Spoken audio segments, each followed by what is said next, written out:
आप सब पर सलामती हो। अहमद जहांगीर का लिखा हुआ है, जंजीरों से बंधा हुआ हर एक यहूदी तकता था। कोसों दूर से बाबुल का रोशन मीनार चमकता था। गार की रंगीन तस्वीरों को और जमाने देखेंगे, हमने बस वो नक्श किया जो इस लम्हे बन सकता था। मैं जिस मसनद पर था वो तो एक गोशे में रखी थी, और दरीचा चुपके से मंजर की समत से रखता था। जंगल, गांव, परिंदे, इंसान, किस्से में सब लाखों थे। सैयारे का सूरज लेकिन तन्हाई में यकता था। नाज़रीन, मैं हूं यासिर रशीद और आप मेरा व्लॉग देख रहे हैं। नाज़रीन, वक्त बदलता रहा, लेकिन वक्त के साथ साथ कुछ उसूल अभी भी राइज हैं, और वही उसूल ही आगे बढ़ते हैं।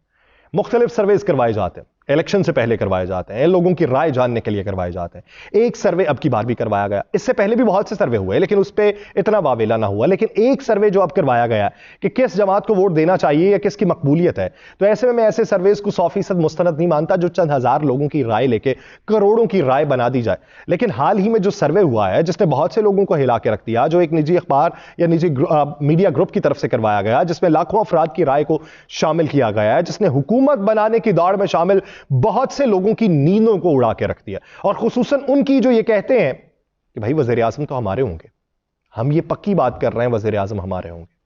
वो तो कुछ और बातें भी करते रहे। उनके मुताबिक तो उनसे ये पूछ लिया जाए कि नाहिली इनकी कैसे खत्म होगी, वो कहते हैं हो गई। खत्म क्या होनी, हो गई। इस सर्वे के मुताबिक पाकिस्तान तहरीक इंसाफ जो टूटी बिखरी मुख्तलिफ पार्टीज में तब्दील हो गई, जिसके बारे में यह कहा जाता रहा कि पाकिस्तान तहरीक इंसाफ जो है इसके लिए बहुत मुश्किलात पैदा हो जाएंगी, इसका वोटर जो है वो तब्दील हो चुका है। उसकी पंजाब में मकबूलियत 41% है, और उसके मुकाबले में 28% लोग पाकिस्तान मुस्लिम लीग नून को पसंद कर रहे हैं, जिनकी राय है कि मियां नवाज शरीफ साहब को वजीर आजम बनना चाहिए। जबकि 4% लोग पाकिस्तान पीपल्स पार्टी को पसंद करते हैं। उसके अलावा PMLQ आ जाती है, उसके अलावा IPP आ जाती है, उसके अलावा आजाद उम्मीदवार आ जाते हैं। लेकिन अगर बात सिंध की जाए, जहां पाकिस्तान पीपल्स पार्टी बरसरे इक्तदार रही है, और बिलावल भुट्टो जो आजकल ये कह रहे हैं कि किसी को दूसरी बार, किसी को चौथी बार वजीर आजम बनने की ख्वाहिश चढ़ी हुई है, तो मुझे पहली बार वजीर आजम बनाए। पाकिस्तान पीपल्स पार्टी का अभी भी मंशूर रोटी कपड़ा और मकान का है, और 8 तारीख को लोग इसे साबित भी करेंगे। इस सर्वे में पाकिस्तान पीपल्स पार्टी की सिंध के अंदर हालत यह है कि उनकी मकबूलियत वहां पर 35% है, जबकि उनके मुकाबले में लोग पाकिस्तान तहरीक इंसाफ को 36% पसंद कर रहे हैं। और पाकिस्तान मुस्लिम लीग नून जो वहां पे इत्तेहाद बनाने के चक्कर में है, उसकी मकबूलियत का लेवल अगर देखा जाए तो 3% बनता है। उसके अलावा दीगर जमातें आती हैं, MKM आती है, जमात इस्लामी आती है, जमीयत उलमा इस्लाम फे आती है, GDA आती है। तो ये हालत है। खैबर पख्तूनख्वा की सूरत हाल देखी जाए तो सब सूबों से इस सर्वे के अंदर यकसर मुख्तलिफ दिखाई देती है। वहां पाकिस्तान तहरीक इंसाफ की मकबूलियत का ग्राफ सब सूबों से ज्यादा बुलंद है। खैबर पख्तूनख्वा में PTI की मकबूलियत 69% इस सर्वे में सामने आई है। उस अखबार के अंदर यह लिखा गया है, परवेज खटक साहब जो है उनके लिए इस सवाल बनता है, जिन्होंने यह कहा था कि मेरे पार्टी से अलग होने पर पाकिस्तान तहरीक इंसाफ जो है वो खैबर पख्तूनख्वा के अंदर खत्म हो चुकी है, लोग मेरी तरफ माइल होंगे। दूसरे नंबर पे 3 बड़ी जमातों में से 12% के ऊपर पाकिस्तान मुस्लिम लीग नून मौजूद है। अगर तीसरे नंबर पे बात की जाए तो पाकिस्तान पीपल्स पार्टी 2% के ऊपर मौजूद है, और बकिया जो 27% बनता है उनमें दीगर जमातें आती हैं, जिनमें जमीयत उलमा इस्लाम फे आती है, पाकिस्तान तहरीक इंसाफ पार्लियामेंटेरियंस आती है, अवामी नेशनल पार्टी आती है, और दीगर पार्टीज आती हैं। और कुछ लोग वो भी हैं जो ये समझते हैं कि मकबूलियत किसी की भी कभी भी तब्दील हो सकती है। बलूचिस्तान की अगर बात की जाए, जहां पे तवज्जो पाकिस्तान मुस्लिम लीग नून दे रही है, मियां साहब जाके वहां पे खिताबात कर रहे हैं, पाकिस्तान तहरीक इंसाफ की मकबूलियत हैरत अंगेज तौर पे पिछले कुछ अरसे में वहां पे काफी बढ़ी है। उनमें हुक्मरान जमात जो पाकिस्तान तहरीक इंसाफ से हालांकि अलग भी हो चुकी थी, PTI की मकबूलियत बलूचिस्तान के अंदर 36% के ऊपर इस वक्त मौजूद है। वो उसमें लोगों की राय क्या है वो मैं आपको बताता हूं। पाकिस्तान पीपल्स पार्टी की मकबूलियत वहां पे PMLN से बहुत बेहतर है, जिसकी वजह से मियां साहब वहां की जमातों से हाथ में लाने की कोशिशों में है। पाकिस्तान पीपल्स पार्टी को यह है कि भाईजान वो लोग तो हमारे अंदर शामिल हो रहे थे, अब आपके साथ मिल रहे हैं। PP की मकबूलियत वहां पे 18% है, नून लीग की मकबूलियत वहां पे 11% है, और बकिया तकरीबन 40% में बलूचिस्तान अवामी पार्टी है, जमीयत उलमा इस्लाम फे है, दीगर वहां की छोटी इलाकाई जमातें हैं, वहां की कुछ वो जमातें हैं जो मखसूस एजेंडे के ऊपर काम करती हैं। लेकिन आप ये देखिए कि वहां पे कुछ ऐसे लोग भी हैं जो वोट डालने से भी बेजार है।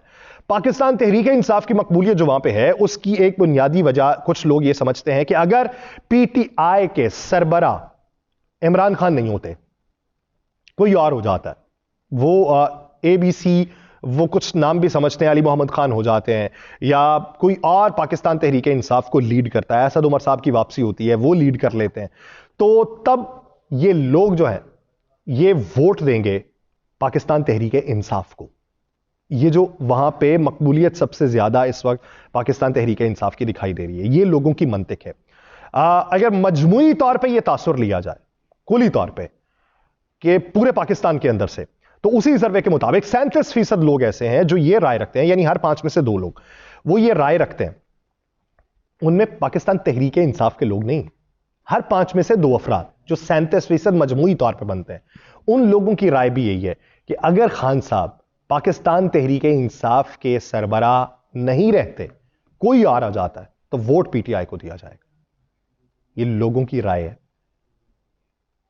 यानी माइनस कप्तान कर दे तो पार्टी को वोट दिया जाएगा PTI को, और कुछ लोग कहते हैं कि माइनस करेंगे तो हम वोट नहीं देंगे, अगर माइनस करेंगे तो हम वो इलेक्शन भी कबूल नहीं करेंगे। ये कुछ लोगों की राय है, लेकिन ये हैरत अंगेज तौर पे है कि 37% ये राय रख रहे हैं, तो ये इनको सोचना चाहिए। जो मियां साहब वापस आए, यहां पे ढोल ढमक्के हो रहे हैं और दावा किया जा रहा है कि पाकिस्तान मुस्लिम लीग नून के सरबराह जो है वो वजीर आजम बनेंगे चौथी बार। 8 फरवरी 2024 को होने वाले आम इंतखाबात में पाकिस्तान तहरीक इंसाफ की शिरकत पे पाबंदी आयद करने पे गौर नहीं किया जा रहा, ये सीनियर जराए कहते हैं। जब एक अखबार के नुमाइंदे ने बात करने के लिए वज़ीर इत्तलात मुर्तज़ा सोलंकी से रब्ता किया, तो उन्होंने भी ये तस्दीक की कि पाकिस्तान तहरीक इंसाफ पे पाबंदी आयद करने का कोई एजेंडा नहीं है, और ना ही ऐसा कोई मामला किसी भी मौके पर ज़ेर गौर आए। दिलचस्प बात यह है कि कौमी असम्बली जो गुज़श्ता हो चुकी, जिसमें अपोजिशन लीडर राजा रियाज थे, जो अब पाकिस्तान मुस्लिम लीग नून का हिस्सा बन चुके हैं। हैरत अंगेज तौर पे पहले वो अपोजिशन लीडर भी उन्हीं के थे और अब हिस्सा भी उन्हीं का बन गए। उन्होंने अपनी साबिका पेशगोई भी तब्दील कर ली है। उन्होंने पहले ये कहा था कि पाकिस्तान तहरीक इंसाफ रहेगी और ना बैलेट पेपर पे उसका इंतखाबी निशान बल्ला रहेगा। अब वो ये कहते हैं कि सूरत हाल तब्दील हो चुकी है, पाकिस्तान तहरीक इंसाफ को इलेक्शन लड़ने की इजाजत दी जाएगी। भाई पहले पाबंदी कब लगी थी, एक सवाल है। लेकिन साथ ही उन्होंने ये वाजे भी किया कि पाकिस्तान तहरीक इंसाफ को इलेक्शन में ज्यादा वोट क्यों नहीं पड़ेंगे। राजा रियाज ने कहा कि 3 बड़ी कमी की वजह से पाकिस्तान तहरीक इंसाफ के लिए इंतखाबी मुकाबला बहुत मुश्किल हो जाएगा। वो कहते हैं तजर्बा नहीं है, पैसा नहीं है और वक्त नहीं है। ये 3 वजूहात उन्होंने PTI के बारे में बयान किए। लेकिन PTI की क़यादत को भरपूर यकीन है कि इलेक्शन में लेवल प्लेइंग फील्ड के बगैर, जो रोक टोक के बगैर भी अगर उसे इलेक्शन लड़ने की इजाजत मिली जाए तो वो बहुत बड़ा सरप्राइज देगी। अब वो सर्वे जो है, सर्वे अपनी जगह पे मौजूद है। अब बात वो कर रहे हैं कि इनको ये होगा, ये होगा, ये होगा, लेकिन उसमें अगर मैं कहूं कि मेरा जो मद्दे मुकाबिल है उसे बोलना अच्छा नहीं आता, और फलां लोग हैं बोलना अच्छा नहीं आता, तो भाई मुझे कितना बोलना आता है ये भी तो बताऊं ना। वो अच्छा नहीं बोलता तो तुम कितना अच्छा बोलते हो, तुम्हारे अंदर लफ्फाजों का चुनाव किस तरीके से है, तुम अगर कोई बात करना चाहते हो तो वो समातों के ऊपर किस हद तक असर रखती है, यह भी तो देखना चाहिए ना। अगर आप किसी दूसरे के ऊपर सवाल उठाते हैं तो अपना किरदार भी आपको अपने सामने रखना चाहिए कि भाई मेरा किरदार क्या, मेरी हैसियत क्या, मेरी पोजीशन क्या, मेरा ग्राफ कितना बुलंद है। तो ये तमाम जमातों से इस वक्त पूछना पड़ेगा कि आपका ग्राफ कितना है। अगर आप ये समझते हैं कि कोई दूसरा मजबूत नहीं है, अपनी मजबूती भी तो जाहिर कीजिए ना। दूसरी की कमजोरी को अपनी मजबूती तो नहीं ना बना सकते आप ये बताइए कि दूसरा हमारी वजह से कमजोर हुआ, हम इतने मजबूत थे कि दूसरा कमजोर हुआ। तो अपनी अपनी मजबूती इस वक्त बताइए कि मजबूती आपके अंदर है क्या। चौथी बार अगर आप वजीर आजम बनना चाहते हैं, आप दूसरी बार भी बनना चाहते हैं, आप पहली बार वजीर आजम बनना चाहते हैं, तो उन सब के लिए अपनी तो मजबूती बताना पड़ेगी। और वो सर्विस किसकी मजबूती है या किन बुनियादों के ऊपर है, वो तो साफ जाहिर कर रही। अब आने वाले दिनों के अंदर किसको क्या मिलता है और ये सर्वेस किस हद तक गलत या मुस्तनद साबित होते हैं, वो तो वक्त बताएगा। लेकिन यहां से बहुत सारे लोग परेशान हो चुके हैं, नींदें नहीं आ रही, और नींद लाने के लिए वो कोई इंतजाम कर रहे हैं। अब जो सोए हुए को जगाने की कोशिश कर रहे थे, वो खुद सोने की कोशिश कर रहे हैं कि भाई हमें नींद आ जाए, मुझे दीजिए इजाजत, अल्लाह नहीं के बाद।